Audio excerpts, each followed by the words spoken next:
بسم اللہ الرحمن الرحیم۔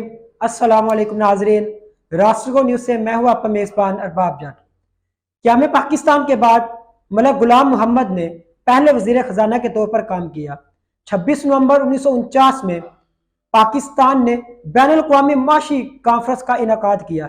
اس کانفرنس سے خطاب کرتے ہوئے ملک غلام محمد نے اسلامی ممالک کا معاشی بلاک قائم کرنے کی تجویز پیش کی۔ ملک غلام محمد 25 اپریل 1895 میں موچی دروازہ لاہور کے ایک امیر گھرانے میں پیدا ہوئے۔ انہوں نے اپنی ابتدائی تعلیم لاہور سے حاصل کی اور اعلیٰ تعلیم حاصل کرنے کے لیے علی گڑھ تشریف لے گئے، جہاں سے انہوں نے BA کا امتحان پاس کیا۔ انہوں نے انڈین اکاؤنٹ سروس میں چارٹرڈ اکاؤنٹ کی حیثیت سے کام کیا۔ ریلوے بورڈ میں ذمہ دار عہدے پر کام کرتے رہے۔ جنگ عظیم دوم کے دوران انہوں نے control of general supply and purchase کی ذمہ داریاں سر انجام دی۔ پہلی گول میز کانفرنس میں آپ نے نواب آف بہاولپور کے نمائندے کے طور پر کام کیا۔ آپ نے نظام حیدرآباد کے مشیر خزانہ کے طور پر خدمات سر انجام دی۔ تقسیم ہند سے قبل آپ نوابزادہ لیاقت علی خان کے معاون کے طور پر کام کرتے رہے۔ ان کے تعاون سے نوابزادہ لیاقت علی خان نے ایک بجٹ تیار کیا جو غریب کا بجٹ کہلایا۔ ملک غلام محمد کی خراب صحت کے باعث نوابزادہ لیاقت علی خان نے انہیں ان کے عہدے سے سبکدوش کرنے کا فیصلہ کیا، لیکن نوابزادہ لیاقت علی خان کی بے وقت شہادت نے ملک غلام محمد کے مقدر بدل دیے۔ لیاقت علی خان کی شہادت کے بعد کابینہ نے فیصلہ کیا کہ خواجہ ناظم الدین کو وزارت عظمیٰ کی ذمہ داریاں سونپی جائے، جبکہ غلام محمد کو گورنر جنرل کا عہدہ دیا جائے۔ اس طرح غلام محمد پاکستان کے تیسرے گورنر جنرل بنے۔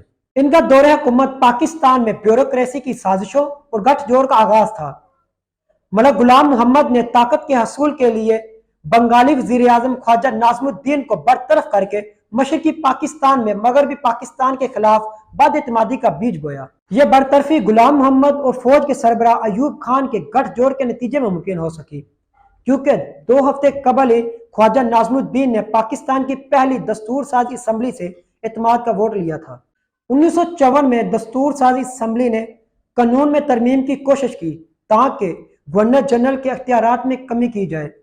گورنر جنرل غلام محمد کو جب ان حالات کا علم ہوا تو انہوں نے 24 اکتوبر 1954 کو فوری طور پر دستور سازی اسمبلی کو برخاست کر دیا۔ دستور سازی اسمبلی کے اسپیکر مولوی تمیز الدین نے اس برطرفی کو سندھ ہائی کورٹ میں چیلنج کیا۔ سندھ کی اعلیٰ عدالت نے مولوی تمیز الدین کے حق میں فیصلہ دیا کہ گورنر جنرل کا فیصلہ غیر آئینی تھا۔ اس فیصلے کے خلاف حکومت نے سپریم کورٹ میں اپیل کی، جس کے نتیجے میں جسٹس منیر کا بدنام زمانہ وہ فیصلہ آیا جس میں گورنر جنرل کا فیصلہ جائز قرار دیا اور نظریہ ضرورت قرار دیا کہ دستور سازی اسمبلی اپنی اہمیت و افادیت کھو چکی ہے۔ اس فیصلے نے ملک میں بیوروکریسی اور فوج کی سازشوں کا نہ رکنے والا باب کھول دیا۔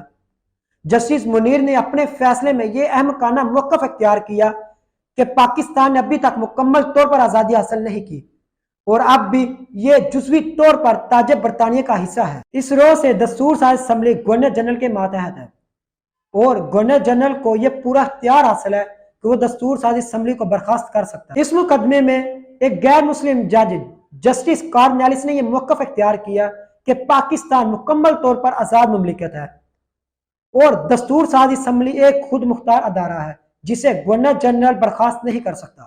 اسی مقدمے میں جسٹس منیر نے بدنام زمانہ نظریہ ضرورت متعارف کروایا۔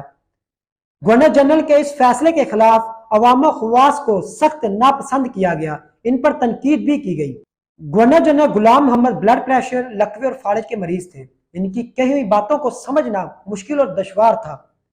اس کے باوجود اتنے بڑے عہدے پر رونق افروز تھے۔ ان کی علالت کی وجہ سے انہیں 2 ماہ رخصت پر بھیجا گیا۔ ان کی جگہ سکندر مرزا کو قائم مقام گورنر جنرل کی ذمہ داریاں دی گئیں۔ ملک غلام محمد نے 12 ستمبر 1956 کو 61 سال کی عمر میں لاہور میں وفات پائی۔ اللہ ہم سب کا حامی و ناصر ہو۔ دوبارہ ملاقات ہوگی نئی ویڈیو نئے موضوع کے ساتھ، تب تک کے لیے اجازت دیجیے۔ اللہ حافظ۔ پاکستان زندہ باد۔